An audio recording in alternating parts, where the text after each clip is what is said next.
Franken, dit-il, veut refouler à la mer des êtres humains. Ce qu'il faut refouler, monsieur le Premier ministre, ce sont les idées immondes de l'extrême droite. C'est ça qu'il faut refouler, monsieur le Premier ministre. L'Europe s'emballe, la Commission européenne s'étrangle, le commissaire dit clairement que les pushbacks, c'est illégal.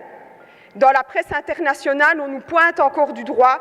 La Belgique a aussi des Salvini et des Orban dans son gouvernement. Messieurs les ministres, mesdames et messieurs de la majorité, il n'y a qu'au gouvernement et dans la majorité belge que l'on ne s'étrangle pas.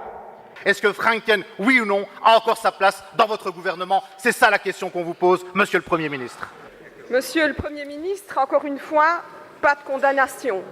Il y a une semaine, jour pour jour, à ce pupitre, je vous demandais au nom du groupe socialiste un sursaut démocratique. Ce sursaut n'est pas venu, au contraire, depuis une semaine. Droits de l'homme menacés, on a droit au silence de votre part. Image de la Belgique dégradée, silence. Insultes et mépris aux institutions, à votre gouvernement, à votre fonction, silence. Votre silence, mais aussi celui des bancs du MR. Je le regrette.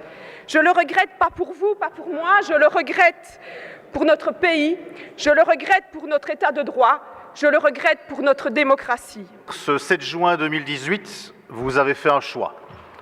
Le choix du renoncement à faire partie du camp de celles et ceux qui combattent les discours et les attitudes d'extrême droite. Theo Franken, votre secrétaire d'État, avec le soutien de son parti, diffuse le venin de la haine et du ressentiment.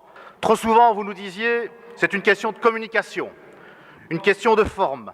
Mais sachez, monsieur le Premier ministre, qu'avec Theo Franken, la forme, c'est le fond, un fond putride qui remonte à la surface. Vous avez manqué un rendez-vous avec la démocratie, et la démocratie s'en souviendra le moment venu, monsieur le Premier ministre. Le moment venu, et je crains qu'il se rapproche dangereusement, on ne se souviendra pas des mots de nos ennemis, mais bien du silence de nos amis.